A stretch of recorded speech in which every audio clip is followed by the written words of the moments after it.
ನೀವು ನೋಡ್ತಾ ಇದ್ದೀರಾ ಟಿವಿ ವಿಕ್ರಮ. ನಾನು ಸೌಮ್ಯ ಸನಾತನಿ. ನಮ್ಮ ಟಿವಿ ವಿಕ್ರಮದ ಎಲ್ಲ ಕಾರ್ಯಕ್ರಮಗಳ ನೋಟಿಫಿಕೇಶನ್ ನಿಮಗೆ ಸಿಗಬೇಕಂತ ಹೇಳಿದ್ರೆ ನಮ್ಮ ಟಿವಿ ವಿಕ್ರಮ ಚಾನೆಲ್ ಅನ್ನು ಸಬ್ಸ್ಕ್ರೈಬ್ ಮಾಡಿ, ಹಾಗೆ ಬೆಲ್ ಬಟನ್ ಕ್ಲಿಕ್ ಮಾಡೋದನ್ನ ಖಂಡಿತ ಮರಿಬೇಡಿ.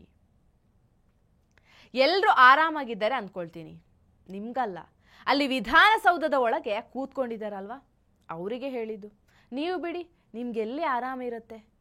ಪಾಪ ಹೆಣ್ಣು ಮಕ್ಕಳಿಗೆ ಗೃಹಲಕ್ಷ್ಮಿ ಹಣ ಬಂದಿಲ್ಲ ಅನ್ನೋ ಚಿಂತೆ, ಗಂಡಸರಿಗೆ ಏನು ಮುಟ್ಟಿದ್ರು ಬೆಲೆ ಏರಿಕೆ ಆಗಿದೆಯಲ್ವ ಅನ್ನೋ ಚಿಂತೆ. ದುಡಿಮೆ ನೋಡಿದ್ರೆ ಇದ್ದಷ್ಟೇ ಇದೆ, ಬೆಲೆ ಮಾತ್ರ ಏರ್ತಾನೇ ಇದೆ. ಇನ್ನೇನು ನಿಮ್ಮನ್ನ ಕೇಳೋದು ಆರಾಮಾಗಿದ್ದೀರಾ ಅಂತ. ಸೊ ನಾನು ಕೇಳಿದ್ದು ನಮ್ಮ ಶಾಸಕರನ್ನ. ಅದರಲ್ಲಿ CM ಒಬ್ರಿಗೆ ಏನೋ ಸೊಂಟ ನೋವು ಅಲ್ಲಲ್ಲ ಮಂಡಿ ನೋವು ಅಂತ ಕೇಳ್ಪಟ್ಟೆ. ಪಾಪ ಓಡಾಡೋದಕ್ಕೆ ಕಷ್ಟ ಆಗಿದೆ ಅಂತೆ. ಹೊಸ ಐಷಾರಾಮಿ ಮನೆ ಬೇರೆ ಕಟ್ಟಿದಾರಲ್ವಾ ಮೈಸೂರಲ್ಲಿ, ಅದ್ರದ್ದು ಬೇರೆ ಟೆನ್ಷನ್. ಹಾಗಂತ ನೆಮ್ಮದಿಯನ್ನು ಹಾಳು ಮಾಡ್ಕೊಂಡಿಲ್ಲ ಬಿಡಿ. ಯಾರಾದರೂ ಹಾಳಾಗಿ ಹೋಗ್ಲಿ, ನಾವು ಚೆನ್ನಾಗಿದ್ರೆ ಅಷ್ಟೇ ಸಾಕು ಅನ್ನೋ ಹಾಗೆ ಇದ್ದಾರೆ. ಮೊನ್ನೆ ಅಧಿಕೃತ ನಿವಾಸ ಕಾವೇರಿ ನಿವಾಸವನ್ನ ರಿನೋವೇಷನ್ ಮಾಡೋಕೆ ಸರ್ಕಾರದ ದುಡ್ಡನ್ನ ಬಿಡುಗಡೆ ಮಾಡಿಕೊಂಡ್ರು. ಎಲ್ಲಿ ಇನ್ನು ಶಾಸಕರು ರಗಳೆ ಮಾಡಿಬಿಡ್ತಾರೋ ಅಂತ ಅವರಿಗೂ ಬಂಪರ್ ಆಫರ್ ಕೊಟ್ಟಿದ್ದಾರೆ. ಎಲ್ಲ ಬಂದ್ಬಿಟ್ಟು CM ಸಿದ್ದರಾಮಯ್ಯನವ್ರ ಹತ್ರ ಸರ್ ಕ್ಷೇತ್ರಕ್ಕೆ ಅನುದಾನ ಕೊಡಿ ಅಂತ ಕೇಳ್ತಾ ಇದ್ರಾ. ಸೊ ಅವರ ಬಾಯಿ ಮುಚ್ಚಿಸೋದಕ್ಕೆ CM ಸಿದ್ದರಾಮಯ್ಯನವ್ರದೇ ಸ್ಟೈಲಲ್ಲಿ ತಗಳಯ್ಯ ನಿನ್ನ ಸಂಬಳ 50% ಹೈಕ್ ಮಾಡಿದ್ದೀನಿ ಅಂತ ಕೊಟ್ಬಿಟ್ರು.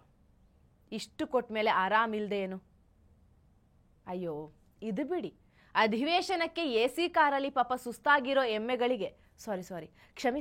MLAಗಳಿಗೆ ಸ್ವಲ್ಪ ರಿಲ್ಯಾಕ್ಸ್ ಆಗೋದಕ್ಕೆ ರಿಕ್ಲೈನರ್ ಚೇರ್ ಮತ್ತು ಮಸಾಜ್ ಚೇರ್ ಕೂಡ ತರಿಸಿದ್ದಾರೆ. ಹೆಂಗಿದೆ ನೋಡ್ರಿ ನಮ್ಮ ಮಹಾರಾಜ ಸಿದ್ದರಾಮಯ್ಯನವರ ವ್ಯವಸ್ಥೆ.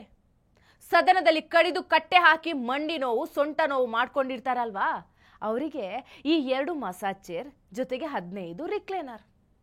ಇನ್ನೊಂದು ಸ್ವಲ್ಪ ವ್ಯವಸ್ಥೆ ಮಾಡಿದ್ರೆ ಬ್ಯಾಂಕಾಕ್ಗೆ ಮಸಾಜ್ ಮಾಡ್ಸೋಕೆ ಹೋಗೋದು ತಪ್ತಿತ್ತೇನೋ. ಇದೆಲ್ಲವನ್ನು ಕೂಡ ಬಾಡಿಗೆಗೆ ತರಿಸ್ಕೊಂಡಿದ್ದಂತೆ. ಒಂದು ರಿಕ್ಲೈನರ್ ಚೇರ್ಗೆ ದಿನಕ್ಕೆ 1200 ರೂಪಾಯಿ ಆದ್ರೆ ಒಂದು ಮಸಾಜ್ ಚೇರ್ಗೆ 10,000 ರೂಪಾಯಿ ಬಾಡಿಗೆ ಅಂತೆ. ಅಂದ್ರೆ 15 ದಿನ ಅಧಿವೇಶನ ನಡೆಯುತ್ತೆ. ಆ 15 ದಿನಕ್ಕೆ 5,70,000 ರೂಪಾಯಿ ಖರ್ಚು. ಖರ್ಗೆ ಸಾಹೇಬ್ರೆ, ಈ ದುಡ್ಡಲ್ಲಿ ಒಂದಷ್ಟು ಜನರ ಬಡತನ ಅಂತೂ ನಿರ್ಮೂಲನೆ ಆಗ್ತಿತ್ತೇನಪ್ಪ. ಪ್ರಕಾಶ್ ರಾಜ್ ಅವರೇ, ಚಂದ್ರಯಾನಕ್ಕೆ ಅಷ್ಟು ದುಡ್ಡು ಯಾಕೆ ಖರ್ಚು ಮಾಡಬೇಕು ಅಂತ ಕೇಳಿದ್ರಲ್ವಾ, ಇದನ್ನು ಒಂಚೂರು ಪ್ರಶ್ನೆ ಮಾಡಿ ಅಲ್ವಾ. ನಿಮ್ಮ ಗಮನಕ್ಕೆ ಬಂದಿಲ್ವೇನೋ ಪಾಪ. ಸೊ ಗಮನಕ್ಕೆ ತರ್ತಾ ಇದ್ದೀನಿ, ತಾಕತ್ತಿದ್ರೆ ಪ್ರಶ್ನೆ ಮಾಡಿ. ನೀವು ಈ ದೇಶದ ಪ್ರಜೆ ಅಲ್ವೇ? ಜಸ್ಟ್ ಆಸ್ಕಿಂಗ್ ರೈಟ್ಸ್ ನಿಮ್ಗೂ ಇದೆ. ಈ 5,70,000 ರೂಪಾಯಿ ಯಾರ ಹಣ? ಬೆಲೆ ಏರಿಕೆ ಮಾಡಿ ನಿಮ್ಮಿಂದ ಕಸಿದುಕೊಂಡ್ರಲ್ವಾ ಅದೇ ಹಣ. ರಾಜ್ಯದಲ್ಲಿ ಜನ ಬೆಲೆ ಏರಿಕೆ ಅಂತ ತತ್ತರಿಸಿ ಹೋಗಿದ್ದಾರೆ. ಸಾಲ ಕಟ್ಟೋಕೆ ಆಗದೆ ರೈತರು ಆತ್ಮಹತ್ಯೆ ಮಾಡ್ಕೊಳ್ತಾ ಇದ್ದಾರೆ. ಇಂಥ ಟೈಮಲ್ಲಿ ಈ ಶೋಕಿಗಳು ಬೇಕಾ? ಅಷ್ಟು ಕಷ್ಟ ಆದವರು ಅವರ ಜೇಬಿಂದ ಹಣ ಹಾಕಿ ತರಿಸ್ಕೊಳ್ಳಿ ಅಲ್ವಾ ಇದನ್ನೆಲ್ಲ. ಸರ್ಕಾರದ ದುಡ್ಡಲ್ಲಿ ಮಜಾ ಮಾಡೋದನ್ನ ನಿಲ್ಲಿಸಿ. ಸಿದ್ದರಾಮಯ್ಯನವರು ಒಂದು ಕಡೆ ಶಾಸಕರನ್ನೆಲ್ಲ ಖುಷಿಯಾಗಿಟ್ಕೊಂಡು ತಮ್ಮ ಕಡೆ ಸೆಳ್ಕೊಳ್ತಿದ್ರೆ ಪಾಪ DK ಶಿವಕುಮಾರ್ ಅವರು ಒಂಟಿಯಾಗ್ಬಿಟ್ಟಿದ್ದಾರೆ. ಇದರ ನಡುವೆ ಇಂಟ್ರೆಸ್ಟಿಂಗ್ ಅನ್ಸಿದ್ದು ಖರ್ಗೆ ಹಾಗೂ DKಶಿ ನಡುವೆ ನಡೆದಂಥ 20 ನಿಮಿಷದ ಮೀಟಿಂಗ್. ರಾಜ್ಯದಲ್ಲಿ ಮುಖ್ಯಮಂತ್ರಿ ಸ್ಥಾನದ ಚರ್ಚೆ ಆಗ್ತಾ ಇರಬೇಕಾದ್ರೆ DK ಶಿವಕುಮಾರ್ ಅವರು AICC ಅಧ್ಯಕ್ಷ ಮಲ್ಲಿಕಾರ್ಜುನ ಖರ್ಗೆ ಅವರನ್ನ ಇನ್ನೊಂದ್ಸಲ ಹೋಗಿ ಭೇಟಿ ಆಗ್ತಾರೆ. ಅದು ಕೇವಲ 20 ನಿಮಿಷದ ಭೇಟಿ.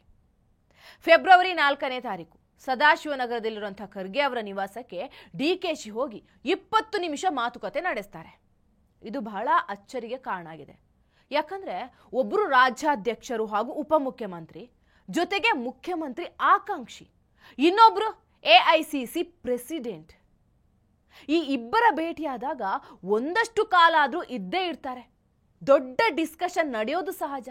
ಆದರೆ ಇಲ್ಲಿ ಇಬ್ಬರ ನಡುವೆ ಬರೀ 20 ನಿಮಿಷ ಚರ್ಚೆ ಆಗತ್ತೆ. ಹೊರಗೆ ಬಂದಂಥ DKಶಿ ಯಾರು ಏನ್ ಬೇಕಾದ್ರೂ ಅಂದ್ಕೊಳ್ಳಿ ಅಂತಾರೆ. ಇದನ್ನ ಗಮನಿಸಿದ್ರೆ ಎಲ್ಲೋ ಏನೋ ಎಡವಟ್ಟಾಗಿದೆ ಅನ್ನೋದು ಸ್ಪಷ್ಟ ಆಗುತ್ತೆ. ಮಾತುಕತೆಯಲ್ಲಿ DKಶಿಗೆ ಬೇಜಾರಾಗಿ 20 ನಿಮಿಷಕ್ಕೆ ಹೊರಗೆ ಬಂದಿರಬಹುದು. ಒಟ್ಟಿನಲ್ಲಿ ಕಾಂಗ್ರೆಸ್ ಒಳಗೆ ಏನೋ ದೊಡ್ಡ ಬೆಳವಣಿಗೆ ಅಂತೂ ಆಗ್ತಾ ಇದೆ. ಸೆರಗಲ್ಲಿರೋ ಕೆಂಡವನ ಎಷ್ಟು ದಿನ ಅಂತ ಬಚ್ಚಿಡೋಕ್ ಸಾಧ್ಯ? ಒಂದಲ್ಲ ಒಂದು ದಿನ ಗೊತ್ತಾಗ್ಲೇಬೇಕು ಬಿಡಿ. ಅದು ಏನಾದ್ರೂ ಆಗ್ಲಿ, ಸಿದ್ದರಾಮಯ್ಯನವರೇ ಕೊನೆಯ ಬಾರಿ CM ಅಂತ ಈ ಐಷಾರಾಮಿ ಖರ್ಚು ಮಾಡೋದನ್ನ ಬಿಟ್ಟು ಬಿಡಿ. ನೀವು ಅಲ್ಲಿ ಖರ್ಚು ಮಾಡೋ ದುಡ್ಡು ನೀವು ದುಡ್ದಿದ್ದಲ್ಲ ಅನ್ನೋದು ನೆನಪಿರ್ಲಿ. ಟಿವಿ ವಿಕ್ರಮ, ದೇಶ ನಿಮ್ಮ ಕೈಯಲ್ಲಿ.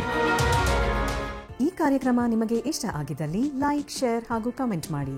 ಟಿವಿ ವಿಕ್ರಮದ ಕಾರ್ಯಕ್ರಮಗಳನ್ನು ನಿರಂತರವಾಗಿ ವೀಕ್ಷಿಸಲು ಸಬ್ಸ್ಕ್ರೈಬ್ ಮಾಡಿ, ಬೆಲ್ ಐಕನ್ ಒತ್ತಿ.